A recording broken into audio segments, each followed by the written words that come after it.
Yeah, Shelly-Ann Fraser-Pryce closing out her 2022 Diamond League season with a fantastic win inside the Letzigrund Stadium in Zurich, clinching victory in the 100 meters in 10.65 seconds, equaling the meet record. It was a Jamaica 1-2. Shericka Jackson finished just behind in, 10.81.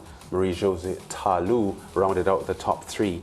Jackson then later went on to take the 200 meters in 21.80 seconds, ahead of Americans Gabby Thomas and Tamara Clark. In other events, the Dominican Republic secured their own 1-2 in the women's 400 meters as Marilady Paulino beat Fiordalisa Cofield, with the Barbadian Sade Williams finishing in third spot. Nigerian Toby Amusan dominated the field in the competitive 100-meter hurdles, 12.29 her time. Tia Jones took second, while Jamaica's Brittany Anderson came in third. Femke Bol finished ahead of the Panamanian Gianni Woodruff in the 400-meter hurdles, the Jamaican Geneve Russell taking third there, the Dutch woman clocking 53.03 seconds. Among the men, Grenada's Kirani James got his first Diamond League win since 2015, running 44.26 to beat the Americans Bryce Dedman and Vernon Norwood. In other events, Rashid Broadbell and Hansa Parchment finishing second and third respectively behind world champion Grant Holloway in the 110-meter hurdles, Holloway winning in 13.02 to claim his first Diamond League trophy. In the 100 for men, Jamaican Johan Blake clocked 10.05 for second behind the American Trayvon Brommel. In the 200 meters, Noah Lyles broke the meet record, 19.52 to claim his fifth Diamond trophy. Now, after her brilliant run in the 100 meters, Shelly-Ann Fraser-Pryce was asked about her legacy as a pioneering woman in sport. And you just said how important it is for you to show other women as well that there is no limit in terms of age, in terms of having kids. How important is it for you to deliver and deliver time and time again? I think it's very important, the more women we have that break the barriers or evolve in their sport or their different, careers, it shows us as women that we are power in numbers. And to be able to be among a lot of women this year who have chosen to be mothers or, defy age and come back and just compete and show that, they too can compete at the highest level. It doesn't matter your age or the fact that you're a mom or not. So for me, I'm glad that I added to the conversation that we are no longer in a box, It's not one size fits all. We're able to still excel. We're able to just find our place and know that we belong and just continue to, just to work hard and to show the world that we're here and we are just as good as anybody else. Now joining us in the studio to discuss today's action, our track and field analyst Leighton Levy. Shelly-Ann Fraser-Pryce, Leighton, 10.65 today in a minus 0.8 second wind. And what's your report card on that? Excellent performance. When you consider that just a week ago she was not 100%. 10.74. Tightness in the hamstring. Yeah, 10.74, which in itself is extraordinary that you would have a gimpy hamstring and then, of course, run such a fast time. But today she showed that she was back to full health. 10.65 in a minus 0.8. When we did the math on it, if she had a 1.5 wind behind her today, in fact, if she has a 0 wind behind her today, or no wind, she would have run around 10.61. With a 1.5 meter per second wind, she's looking at 10.52. That's within 300th of a second of the world record, which is extraordinary given that this is the first time in history, the only time in history, that a woman has run in 8 finals and 7 of them are under 10.7 seconds. And the only time that she's run under above 10.7 was the one time she lost, which tells you about the quality of competition that she's faced this year, especially from Shericka Jackson. I know these sports is about comparison. Sometimes you make comparisons and the person who you are looking to compare something to feels upset that you are comparing someone's performance to what they did. It's what we have to do as analysts and commentators and hope that the sensible ones in the audience understand, and we shouldn't waste time caring for the dunces. So here we go now, Leighton.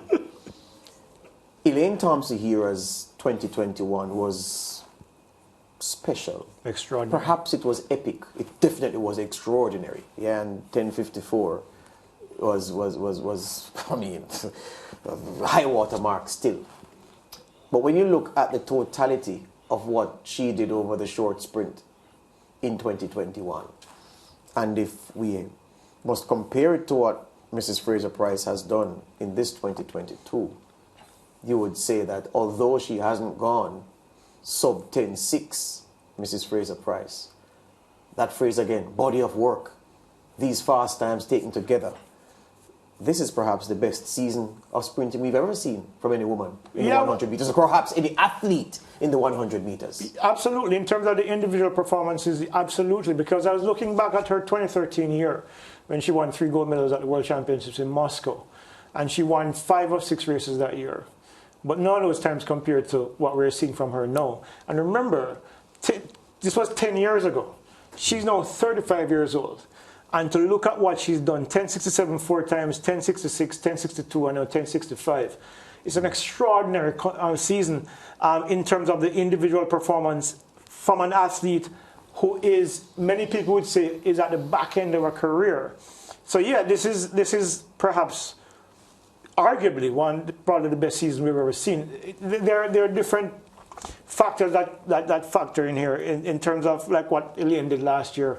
Elaine won 3 gold medals at the Olympics, and of course, 4 times on the 10.7.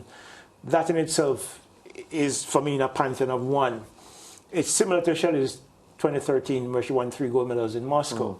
So Shelley winning the 10 to the World Championship 100 for the 5th time, and the body of work this time, it's right up there with those two. Watch this again.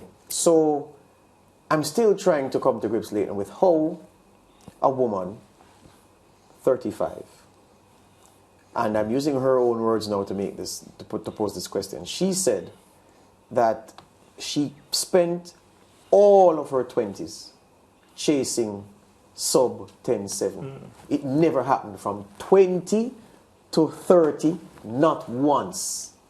And now at 35, she's running sub 10.7 at will. Is it a combination of coaching, diet, nutrition, sports science? Is she an alien? What is it? It's a combination of all of those things, actually, George. The first factor, which I'm going to immediately deal with, is the fact that the running equipment is a lot better than in previous years. Those spikes the scientists have determined do give the sprinters an advantage, even if it's a slight one. However, that's not the only factor, because you put me in those spikes, I'm not running 10.5 anyway. The thing is, when you look at what Fraser-Pryce has done in the last 2 seasons, she has corrected her form. Her mechanics are a lot better than they were previously. Her strength levels are better than they were previously. Her ability to hold that speed after 60, which most athletes start to, well, virtually every athlete except for Usain Bolt, I think, and Ben Johnson briefly, were able to accelerate beyond 60. When Shelley gets to 60 previously, she would fade rapidly towards the line. She's not doing that anymore. So it takes extraordinary performances to get her and to beat her. The only person who's done it so far this year is Shericka Jackson. It took 10.73 to do that. So she's fixed her form. She's a lot stronger. Her speed endurance is better. Her mechanics are better. And clearly she's taking a lot better care of her body. Not necessarily that she wasn't taking care of it previously, but I think the care that has gone into ensuring that she has the longevity that she's pursuing is all of these factors have come in to make her into what we're seeing today. And if you allow me this last one, Lance, the fact is that we've seen athletes leave Stephen Francis and have a good season, a good half a season, maybe a good season and a half. But would you be willing to say that there is no doubt in your mind that the best Shelley and Fraser-Pryce that the world has seen was not coached by Stephen Francis? And she's not the only person, but the thing is... No. But you said, but she's the best example because nobody has been as sustainably brilliant as her. Absolutely not. Absolutely not. What she's done... Remember, Shelley got her first PB 10.17 in 2012. Right? She didn't break 10.7 until 2021. Okay? So she's taken it a step to a level where she's never been able to achieve under Stephen Francis. Of course, the same can be said for Rashid Broadbell, but I'm saying, but here's why I didn't go with that comparison. It's only now that we haven't seen him sustain what he's done yet. She has proven that I'm better than I've ever been, and the best I've ever been has been under the guidance of Walcott. Yep, absolutely. Yeah, let's go quickly to the other victories that the Caribbean would have had on this final of the Diamond League Series. Kirani James, 44.26 today, his second fastest time this year. And there was the Shericka Jackson 200 win after her runner-up finish to Shericka in the 100. You want to take Kirani first? He's come at the back end of the season and running really fast. To me, what Kirani James has done in the past 3 or 4 years is remarkable. Given the issue of, I keep coming back to it, it's Graves' disease is something Gail Devers can tell you about. It's debilitating because you don't know how that thyroid is going to react. And to be able to get it under control and continue to run fast. Yes, he's not back to the consistent 43s, but he ran 43 at the Olympics last year in the semifinals, and he's been consistently 44 low all season long. And he's come back again, won a silver medal at the World Championships, and 44.26 today at the end of what has been a long season.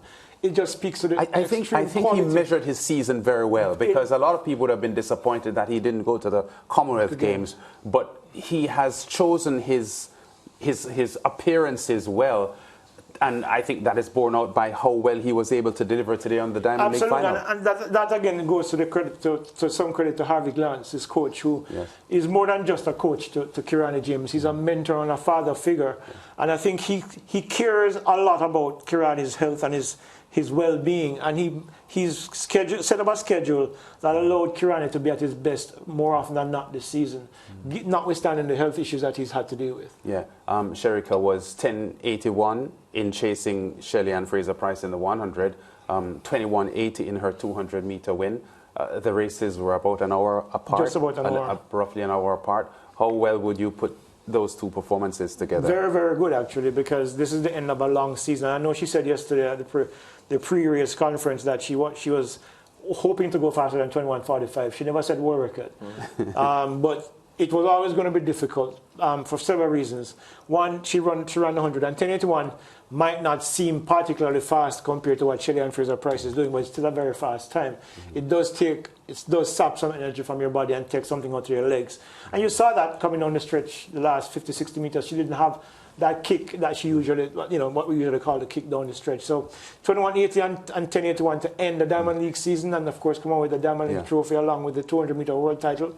Fantastic season for Shericka Jackson. And you have just 15 seconds to talk about the women sweeping the 400 with Paulina Cofield and Sade Williams. Listen, 15 seconds. 48.99 is fantastic. Great for Sade Williams. And of course, Cofield, there's something special going on in the Dom Rep. Yeah. And you know who is their coach? The guy who coached Salwa Al Nasser. Wow. So they look for some big performances from Dominican Republic in the years to come. Yeah. Diamond League climaxes. I remember when Asafa won the gold bars when it was the Golden League. Yes. That was a long time ago. All right, we take a break when we come back at the track.